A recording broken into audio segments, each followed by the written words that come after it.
Shalom, brothers and sisters. Shalom. Giving honor and praise unto the Most High, creator and maker of heaven and earth. My name is Yeshaya Yisrael of the tribe of Dan of the nation of Israel.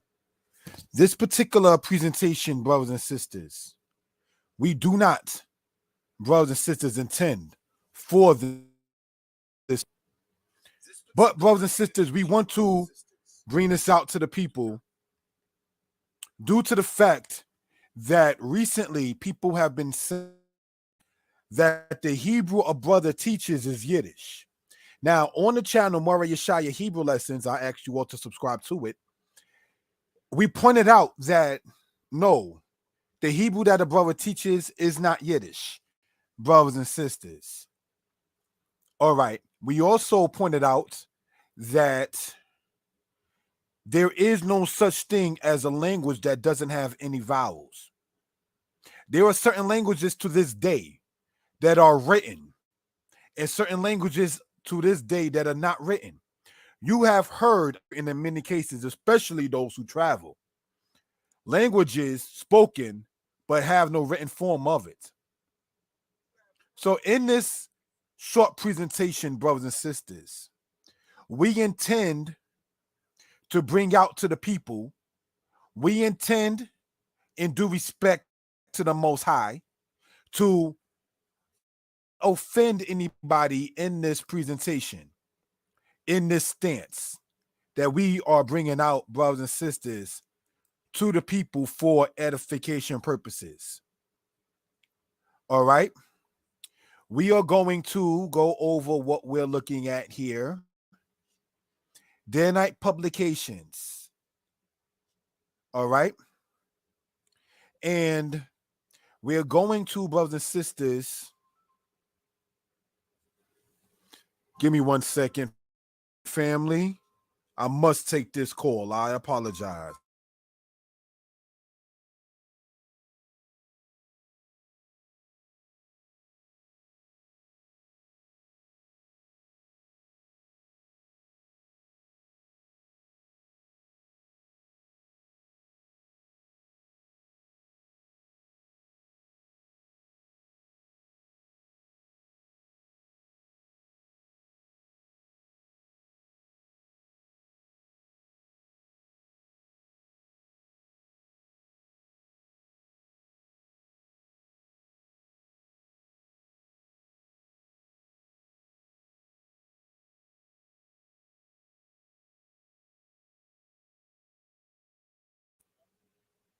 Okay, shalom lacha.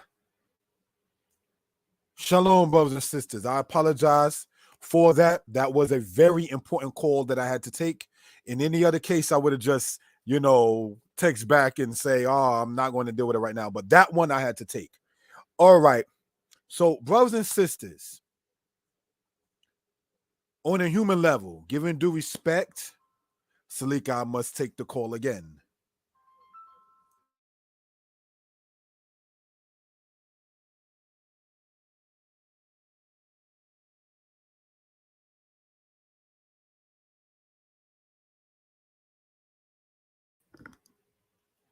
Again, family, I apologize about that. That apparently must have been a pocket down.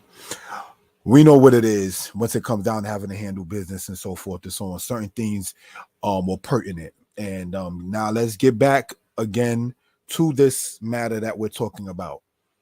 All right, the presentation, the stance, Day and Night Publications.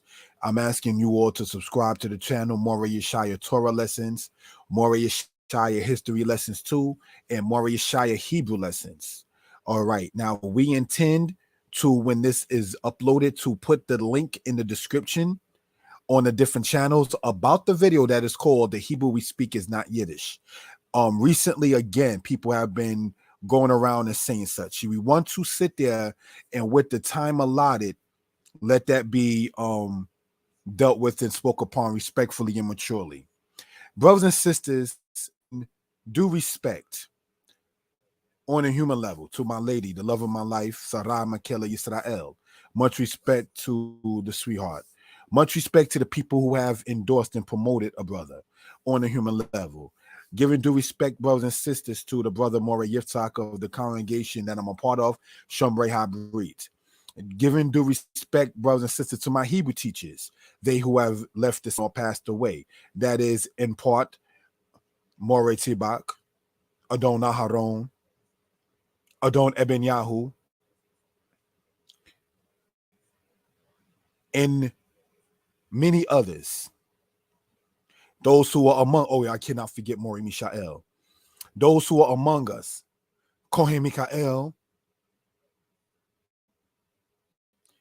brothers and sisters, and on the female side of my teachers at that,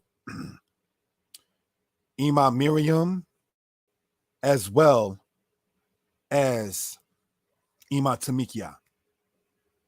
So, brothers and sisters, and what we want to point out is that there is no language that doesn't have vowels.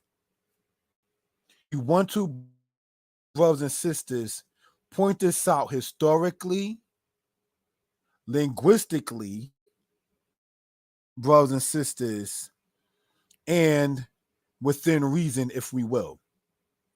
Again, what we're going to present, brothers and sisters, intended to offend. It is not intended, brothers and sisters, to disrespect. It is not intended, brothers and sisters, to make anyone feel away negatively or spiritually or any other aspect. This particular presentation, brothers and sisters, we are presenting to you all is in due love and respect and honor on a human level of our ancestors who tried their best to maintain their tongue and their language. It is in due respect, brothers and sisters, to each and every single teacher, whether I mention him or her or not, within the nation of Israel, that have labored into getting this kind of matter out to the family. So, brothers and sisters, to everybody in the chat, how are y'all doing? If you all can give me, and I ask you all in due respect, if you all can type in the number 4 so I can see in due respect that everybody is well, feeling well, doing well. Please, I'm asking you all to type in, if you hear me, and feeling well, the number 4 in that particular case. I'm asking you all to comment, like, share. I'm asking you all to, brothers and sisters, for your support in this particular matter. All right? What we're going to do, brothers and sisters, is talk about the fact that our language most definitely had to have vowels, whether written in or not. The kind of discussion concerning that, brothers and sisters, has in certain cases gone disrespectful to where people will go back and forth about the particular matter. One of the things I made a rule of myself is that I would not want to, brothers and sisters, argue in Hebrew about English. That is something, oh, pardon me, I wouldn't want to argue, brothers and sisters, in English about Hebrew, back and forth and back. It would not have been conducive nor made much logical sense. Where's the fruit of it? What is the point in it in that particular case? So, brothers and sisters, family, we are going to, in this case, pull up the matter, brothers and sisters, of the PowerPoint. And I'm asking you all to have your pens, your pads, your paper, and take notes. All right? Let us get into this matter and address the subject, brothers and sisters.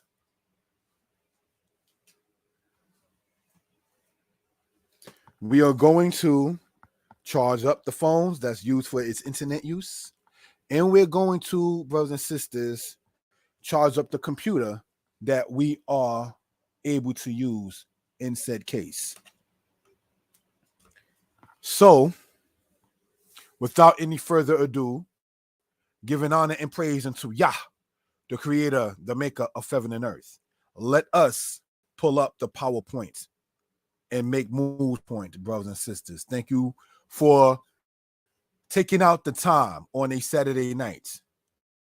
You can, as the saying goes, be anywhere, but you all chose to listen to this now.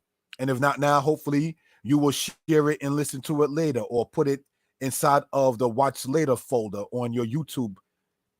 And maybe you intend to make a playlist of such, if you will. All right. So let us, brothers and sisters, go into this and see what we can ascertain. Hebrew is not Yiddish. Short presentation. Shalom. Giving honor to the Most High, the creator of heaven and earth. We want to point out that Hebrew, modern or otherwise, is not Yiddish. They who speak and teach Yiddish attest to this. Do you know that there are videos that you can sit there and see, brothers and sisters, on the internet, where they who speak Yiddish will tell you that Hebrew is not Yiddish? So then, if that be the case, we have to ask ourselves, who is coming up and who is teaching that, quote, Hebrew is Yiddish? Now, here is a puzzling matter concerning that, because many who do say so, brothers and sisters, attest to and use the standard Bibles that are translated from Hebrew with vowels. This is how you see something like Nebuchadnezzar. That's how you see something like Abiathar. That's how you see something like Solomon. So when one says Hebrew has no vowels, in that, quote, Hebrew with vowels, or quote unquote modern Hebrew is Yiddish, he or she does not understand what Yiddish is. Yiddish is a conglomerate, brothers and sisters, of different languages, if you will. Therefore, Yiddish itself cannot and does not have a set alphabet. If I were to write ABA, that spells the word, brothers and sisters, Abba. Now, if I spell Aleph Bet Aleph, that also spells Abba. You understand? So just because it can be written inside of the English language does not make it an English word. And again, Yiddish, brothers and sisters, is a conglomerate of different European languages, though written inside of Aramaic / Hebrew characters. And we're going to show why I just stated that particular matter, brothers and sisters. So anybody who feels free in the chat, please again, give me a 4 if you're able to hear and if you feeling great. Shalom. Let us continue on. All languages have vowels. All languages have vowels. Some languages are not written. A vowel is a sound that is written. So what can we see in that particular case? A vowel is a sound that is written. By the time the Israelites came into the world, the languages at the Tower of Babel were confounded. So what are we pointing out, brothers and sisters, in that particular case? That by the time, brothers and sisters, the Israelites came around, The people were already, brothers and sisters, speaking different languages. Why does that become important? Because there is no way then the Israelites will be speaking a language without vowels. Because before Abraham existed, the situation happened at the Tower of Babel. And the Israelites existed after the time of Abraham or after the time of Abraham. So who then came up with the concept that Hebrew had no vowels, or saying the original Hebrew had no vowels? And even if you call what is called Hebrew abrit or abrat, the is still a vowel, brothers and sisters. Again, if we will, brothers and sisters, the sound is still a vowel, be it a long sounding vowel or a short one. So you cannot have a language without vowels, knowing that what a vowel simply is a sound that is written. Some of the kings of Israel have not Hebrew but Aramaic names.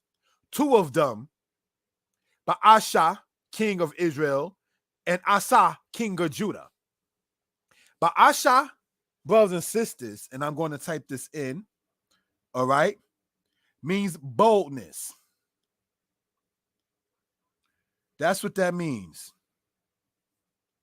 Asa, brothers and sisters, means doctor.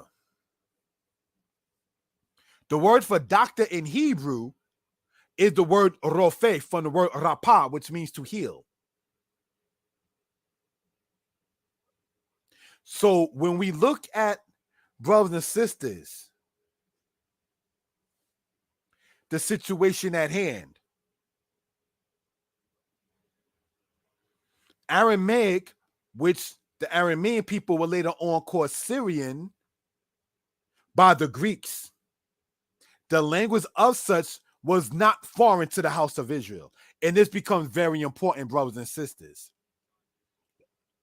So certain things we want to lay down as facts, state as facts. Even if you say that is ba, ga, da, ha, wa, ka, ta, za, and so forth and so on, that sound is a vowel that is just stated. Whereas a vowel is a sound that is written. The issue comes in, as pointed out in another video, is that how do you distinguish between the masculine and its feminine? Knowing that Hebraic culture, the culture of the Hebrews, brothers and sisters,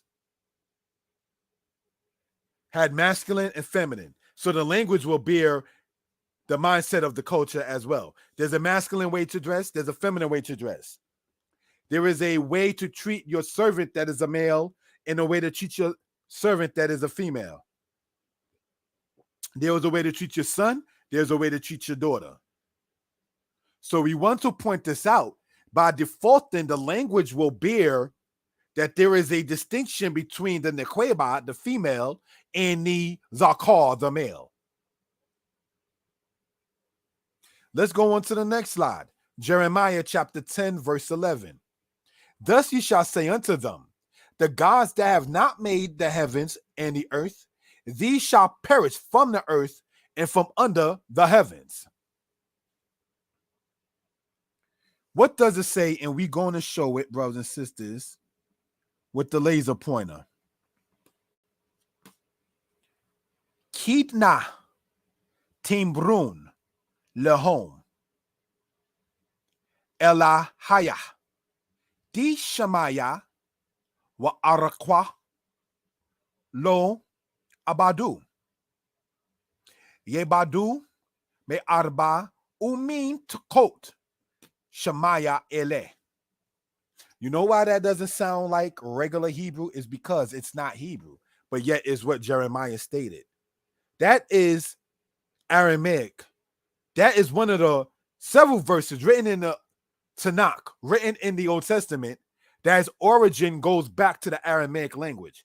And we're going to point out why do I emphasize on that for edification purposes. Yes, the ah sound is used the most in both Hebrew and Aramaic, but that is not the only sound that the languages have.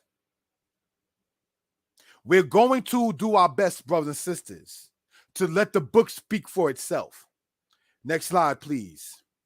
Notes in Ezekiel chapter 23, verse 15. There is no such thing as a language without vowels. Music has sound. Before what is known as music notes, music was known and used. To date, no one has spoken a language without sound. Some languages have sounds that others do not have, but no language has been spoken without sound. And as we point out, a vowel is a sound that is written. So whether we call it Hebrew or some call it abrat, that E is a vowel. It's a sound. That ah and abrat is a sound. So you cannot, brothers and sisters, go under the premise of saying Hebrew had no vowels and Hebrew has no vowels and then still speak. Because you can't speak, brothers and sisters, in that case. Some have stated that Hebrew is similar to the Egyptian hieroglyphics in that it was a picture form kind of aspect. You know what the situation with that is? How do you have, and I say this though it's a sad situation, how then do you have, brothers and sisters, in that particular case,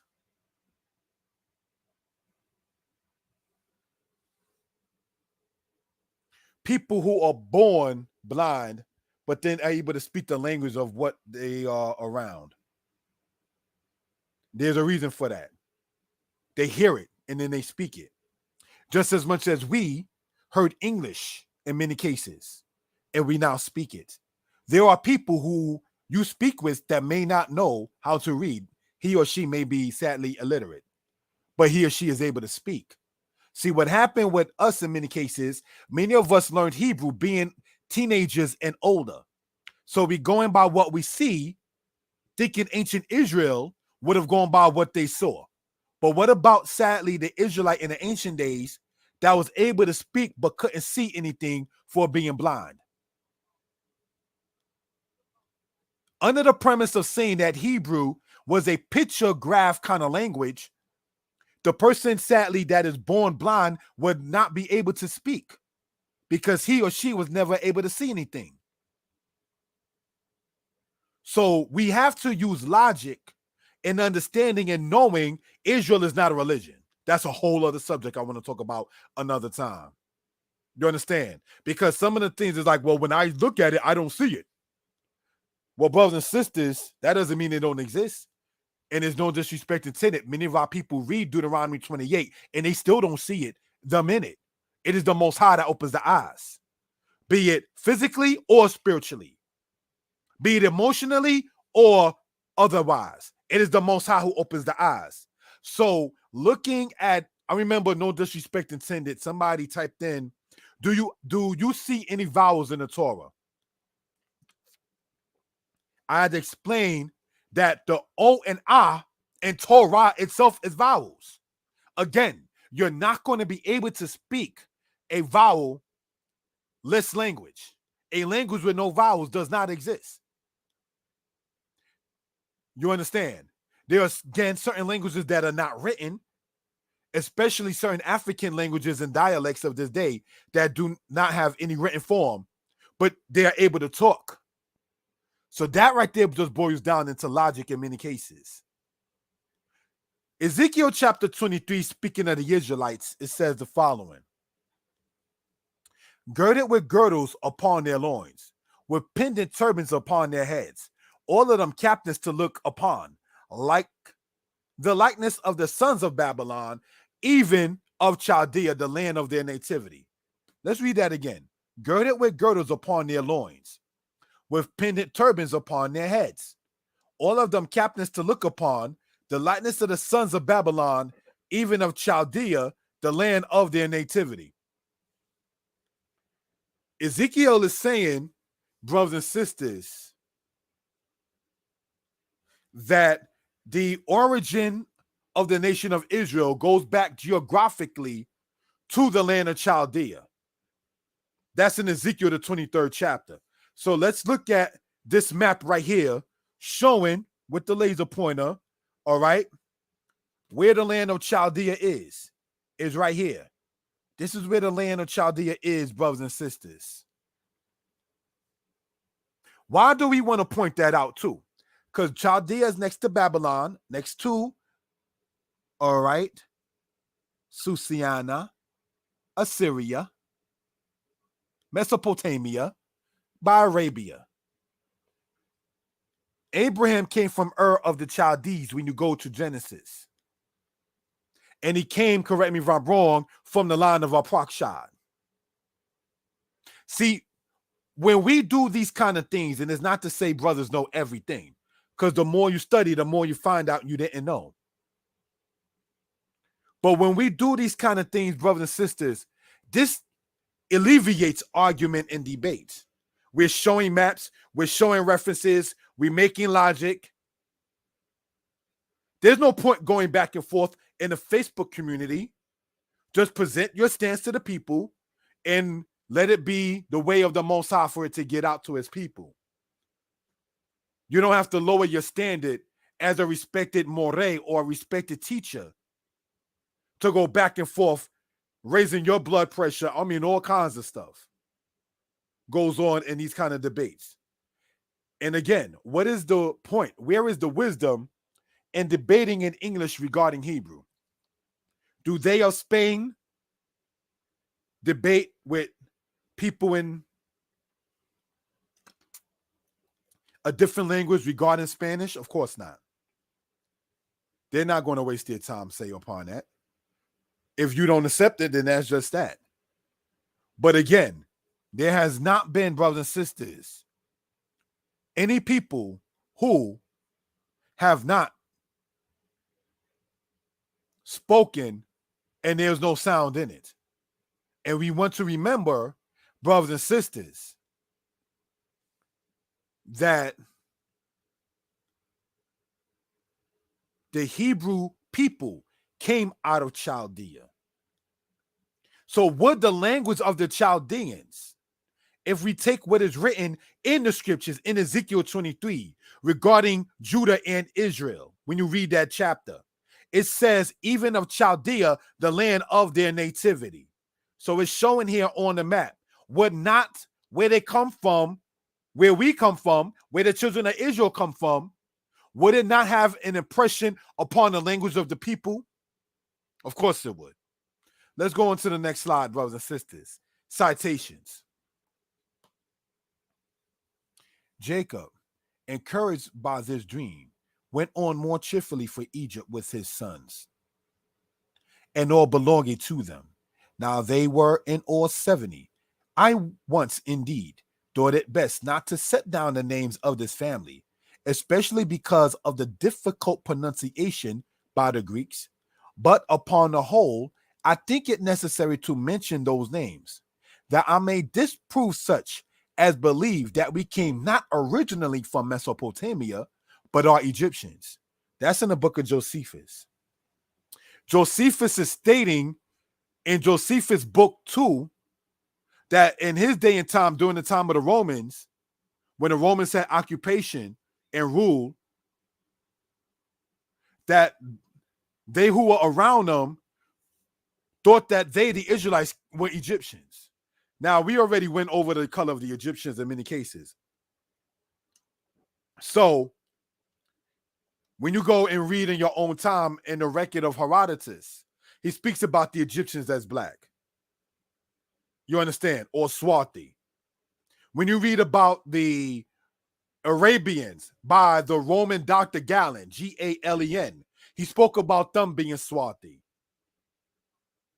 When you read in the book of Tacitus, he stated that during his time, the Romans believed that the Hebrew people came out of Ethiopia, which we know comes from the word Ethiopia at the end, ops, which means in Greek, burnt face. So we've already gone over those things in citations. But the point I wanted to mention here in this case is that regarding the language, it says there, because of their difficult pronunciation by the Greeks. But upon the whole, I think it necessary to mention those names, that I may disprove such as believe that we came not originally from Mesopotamia. So again, Mesopotamia is this land right here. Now that is the name in Greek, meaning the land between the rivers. So it's adjacent and right smack dead next to Chaldea. So it's showing you, brothers and sisters, in that particular case, where the people came from. They were not in Palestine. Sorry. Going to make the correction in this particular case. Sorry about that, family. I do apologize. If we will. Not the word not, it's the word now. All right, so let's go back to the slideshow. Thank you for that. There were now in Palestine some 2.5 million souls, of whom perhaps 100,000 lived in Jerusalem. Most of them spoke Aramaic. Priests and scholars understood Hebrew. Officials and foreigners and most authors used Greek. Now, that came from a book called Caesar and Christ by Will Durant.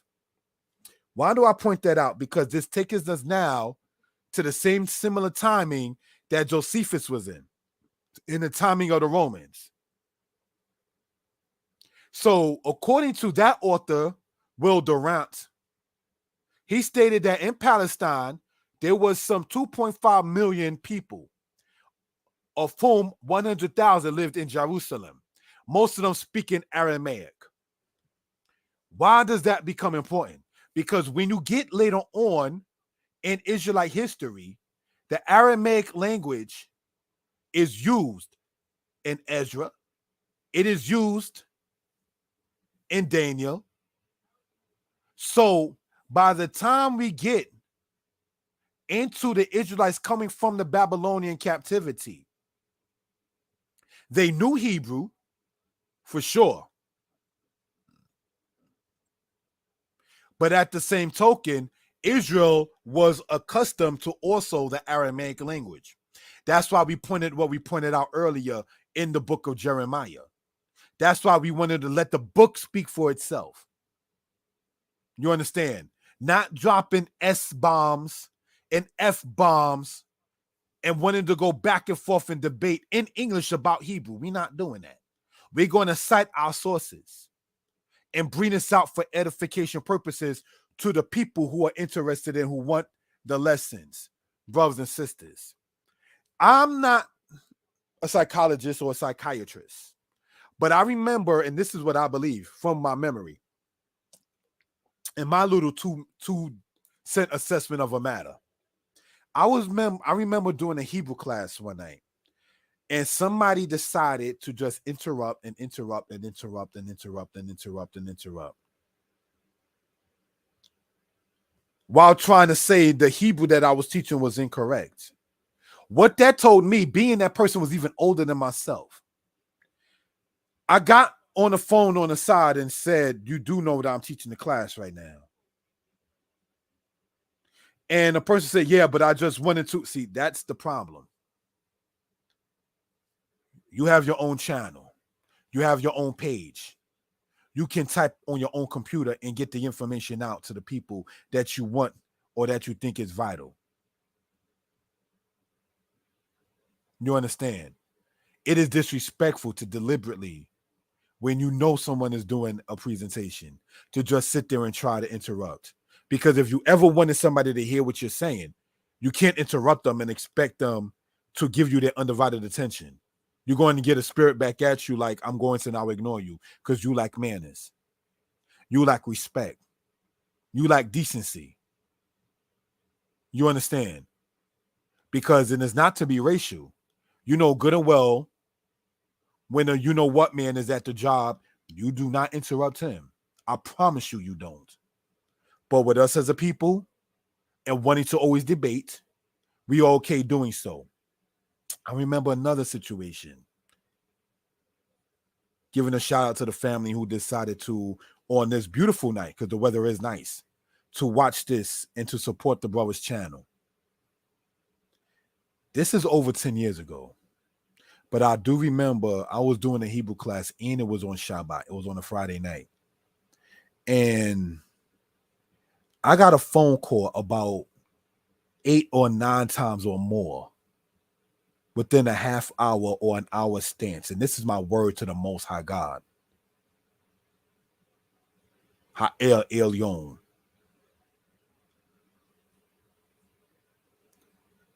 When I had completed that Friday night / Shabbat presentation, I did call the person back. The person said that he was listening to the class under another name. So that tells me you a troll. And again, these people are older than myself. So you just made Elihu's statement in the book of Job very true. It's not the age that have wisdom. You are older than myself. And there you are trolling on the channel. But then want to go, not to get too personal, your mother was a very great person. Stop lying. Because you don't respect the stuff that her son brings out. So stop talking highly of one's mother or parents or relatives, while at the same token, you are trolling on one's channel. That is ridiculous. You got time on the Shabbat to troll? We don't want to get sidetracked from this presentation. But what I've come to learn in that particular case is Israelites sometimes, no disrespect, expect somebody to be in a box. You know, you're not supposed to do that. How dare you write a Hebrew book? Who made you a moray? You know, that kind of spirit. Called back to back to back to back and then stated that other people were complaining. So I called them. I said, was there a problem with the class that I did? Because I don't mind constructive criticism. And the people were like, no. And I believe the people. I don't believe the troll. Because if you have to troll in a matter, it shows that you can't show yourself. A brother gives out his email address.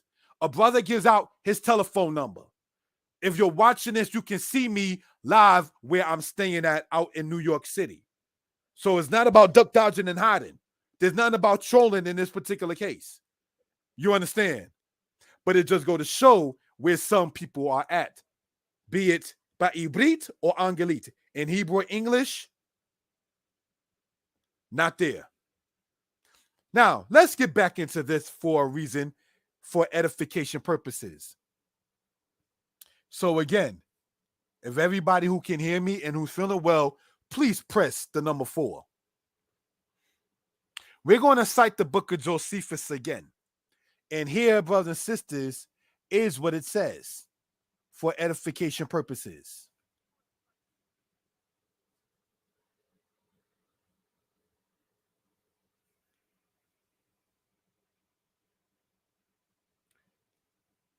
It goes on to say, if we will, family.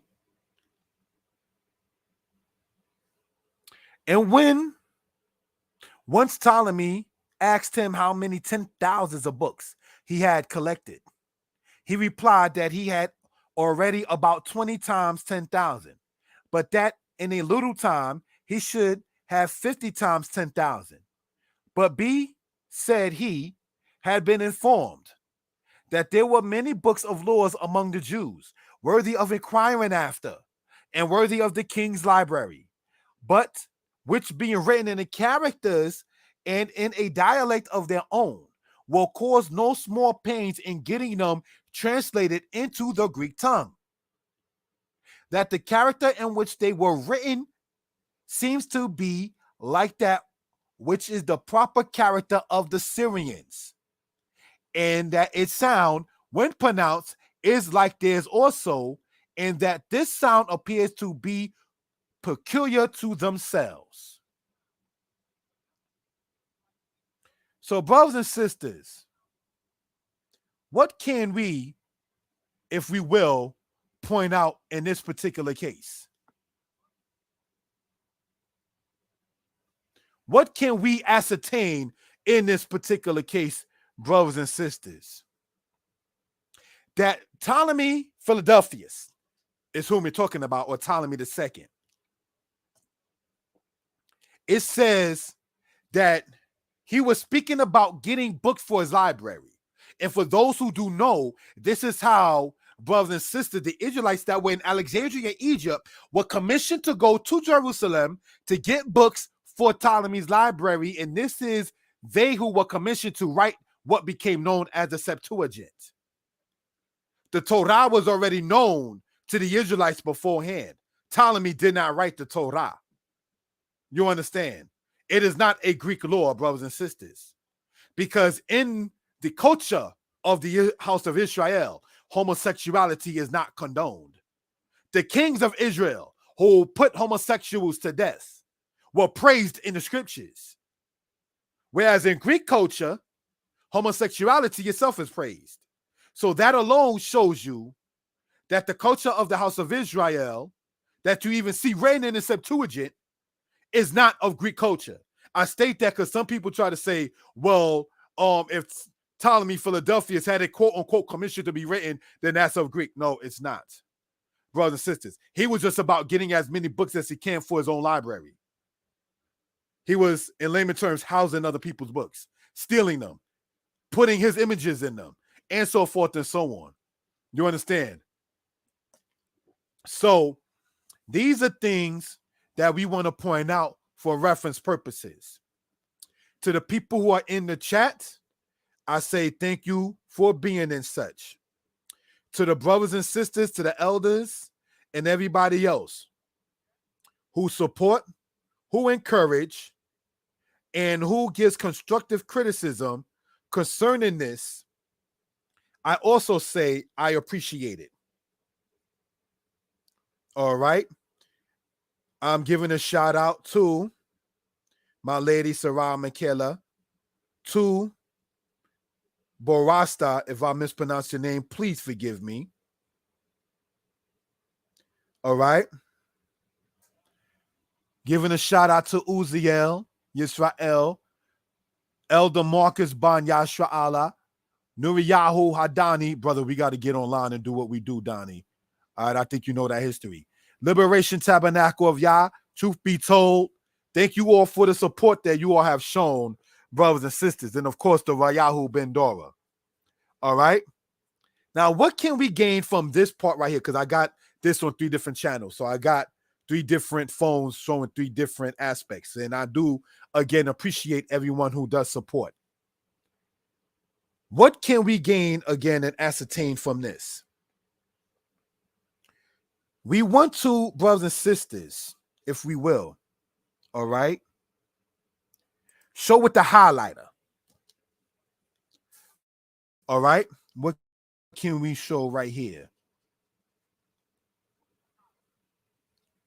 Right? But which, being written in characters and in a dialect of their own, will cause no small pains in getting them translated into the Greek tongue. And that the character in which they are written seems to be like to that which is proper character of the Syrians. Now, brothers and sisters, the Syrians that we're talking about were in ancient times called the Arameans. Just as much as Hadrian named the land of Israel Palestine, brothers and sisters, the Greeks called the Arameans Syrians. So we want to point that out for reference purposes. So Aramaic, as we've been going over, brothers and sisters, is not that far-fetched from Israel. We are letting the book speak it. Jeremiah spoke it, and he was a Levite. You got Baasha and Asa. Okay, they weren't righteous, but they didn't know it. They might have been, a character could have been better, but that's something we can learn from. You understand? Baasha and Asa had, into today's term, called beef. Drama. We don't want to have beef and drama. Because Baasha and Asa, the king of Israel and the king of Judah, they're dead. And what memory did they leave? So we don't want that again, brothers and sisters. All right? Now, getting back into this point here. Ptolemy Philadelphus, or a.k.a. Ptolemy II, had it to where the Israelites were to go Alexandria, right? And then go and get their own books for Ptolemy's library. And it said that in doing so, it will cause no small pains in getting them translated into the Greek tongue. Now, brothers and sisters, if the Hebrew originally was just a, ba, ga, da, ha, wa, ka, za, what's the difficulty in that? If brothers and sisters, before the matter that we're reading of here with Ptolemy in the book of Josephus, if Ezra and Nehemiah had to reteach the children of Israel the Hebrew tongue, because when you go in the book of Nehemiah, it said that the children wound up speaking the language of Ashdod, which is of the Philistines, and of the language of Moab, because their mothers were Philistines, though their fathers were Israel. Not saying you are not what your father is, but the daughters of Israel exist for a reason. All right. And then you have in Nehemiah chapter 10, where they had to teach the children the language of the Hebrew. But if it was just as a, ba, ga, da, ha, wa, then what is the point in having to teach that? What is the difficulty in that? You understand? And where is your past tense, your present tense, and your future tense? If the book of Isaiah says that the Most High declares the end from the beginning, before something comes into its existence, the Most High already told you of its end. So that means the people would have already had to have a concept of future tense. All right? They would have already had a concept of future tense. The brother Nuriyahu, if I'm not mistaken, your name Nuri has something to do with a candle or a light or something of that bright light candle or something. Maybe I stand to be corrected. Yes, it will be an honor for me too, brother, so you and I can build upon that said matter. The brother Nuriyahu Ben Dani, Nuriyahu Hadani. It reminds me of when I read about Eldad the Danite. My point nonetheless in that particular case is this. He's a brother who posts things about history and about the diaspora of the Israelites. Did you know that they found in Algeria in the 1300s AD or CE matters that pertain back into Hebrew? In the 1300s? In a book that I wrote, Israelite History as it Relates to the World, I cited how King Charles V, the grandson of Isabel and Ferdinand of Spain, knew who he was picking up in the slave trade. I don't want to spoil it. Get the book, Israelite History as it Relates to the World. You can get that book by that title on the internet on Amazon. So, brothers and sisters, we're citing our sources. Israel, the people, was not unfamiliar with Aramaic. Some of the kings were named in Aramaic language. You understand? Now, how does this all tie in? Because if the Hebrews, the Israelites, is who we're talking about in particular, if they existed centuries after the confounding matter at the Tower of Babel, where they could not understand one another's speech, and we already proved through Ezekiel chapter 23, brothers and sisters, that the lineage of the Israelites goes back to the land of Chaldea. Can we not surmise, brothers and sisters, that the language and the people have a connection one with another? Knowing the culture of the people, knowing the geographical matter of the people, knowing, brothers and sisters, where the people we're talking about in history come from. Let's go on to the next slide. The class for those who want to learn. Shomrei Habrit, Hebrew class, every Monday and Tuesday. Begin to learn the language of the Holy Scriptures. Meeting ID 690-591-3231. Password guidance. Mondays with Moreh Yitzhak, beginner classes. Learn the alphabet, understand the number system, build vocabulary, vowels, and how they work. Tuesdays with Moradina, a person who was actually a friend of my mother. May my mother rest in peace. Tuesdays with Moradina, intermediate learners. Practice reading Torah, conversation building, writing and sentence structure, verb system. www.shomrayhabrit.com, www.shomrayhabreet.com.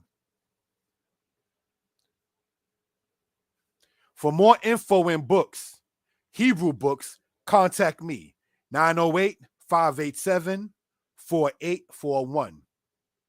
Get your reading done and for less price than a college course. Books to choose from. These books online, get 2 of them for $30, brothers and sisters. Again, my number is 908-587-4841.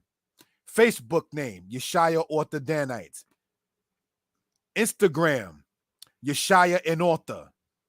Moreh Yeshaya History Lessons 2. All right, the YouTube matter. So a brother giving honor to the Most High makes himself accessible. There's no need to do trolling on my channel. If a brother's showing his face, showing an email, giving a telephone number, there's no need to troll on that man's channel. Stop it. Let us be the nation of Israel and not just the children of Israel. Next slide. Chronicles of a Black Woman's Soul, In and Out of Time, by Tanya M. Westbrook. That's written by my lady Sarah Michaela. And you can go and look up that book online for those who are interested. What do I say about her poetry book? Some of the poems in it are funny, and some of them are sad, but none of them are fake. That is my assessment of the book there, Chronicles of a Black Woman's Soul, In and Out of Time. So, brothers and sisters, in recapping this, Hebrew is not yet a short presentation. All right? All languages have vowels. By the time the Israelites came into the world, the languages of the Tower of Babel were confounded. Jeremiah chapter 10, verse 11. This matter right here. Notes in Ezekiel 23:15, letting the book speak for itself. Because music has sound, even if you don't have the notes for it or it written down. And you can't speak without having sound. Land of Chaldea. The Bible in Ezekiel says that's where the children of Israel originally came from. This place shown, brothers and sisters, right there. I wanted to circle it. Chaldea. In that case. Then we spoke about Mesopotamia, which is adjacent to that area. in the records left by in Josephus. And the fact that the Syrians got that name by the Greeks, but they didn't call themselves Syrians. They were more sort of Arameans. Just as much as the place was called Palestine by the Romans, the Roman Emperor Hadrian did that, but that's not what the Israelites who were there called it. And just as much as the Israelites referred to the people known as Egyptians as Mizraim, but they didn't call themselves Mizraim. That's why in all you're getting, get understanding. And then we went on advertising the classes. I have, brothers and sisters, no problem as a brother and as a man advertising another teacher. There are those who see me as a teacher, and I do take it very seriously. You understand? I take that very important because being 42 now, giving thanks to the Most High for my age, and it's not to try to call out as if I'm a prophet. The scripture says that we are promised 70 years, yea, for strength, even 80 years. So if that be the case, and I hope I have many years and you all have many years on this earth, many of us have already lived, according to the scriptures, either more than half of our life already. So it's not any time to play games. All of the silliness and the arguing, we're adults now in most cases. Unless you're a child just watching this. And I'm not saying a child in mind. I'm talking about if you're under the age of 20. So those of us in our 30s, 40s, and our 50s, we have not made it to the days when Isaiah the prophet talked about if you live to be 100 and die, you cursed. We didn't live to that prophecy yet. You understand? Many of us are leaving this earth and between our 40s and our 60s. So though we don't want that, and though we hope the Most High lengthens our days and our years upon this earth among the living, we ask and pray to the Most High with that. The scriptures states that each man is given 70 years, yea, for strength, even 80. So if you're over 40, you already lived more than half according to the scriptures. When do we have time to argue and play? Not saying you can't go out and have a good time. Not saying you got to be a hermit. Not saying you need to be depressed. But we certainly don't have no time for games while we are enjoying ourselves as well. Giving honor and praise unto Yah, the creator, maker of heaven and earth. Shalom.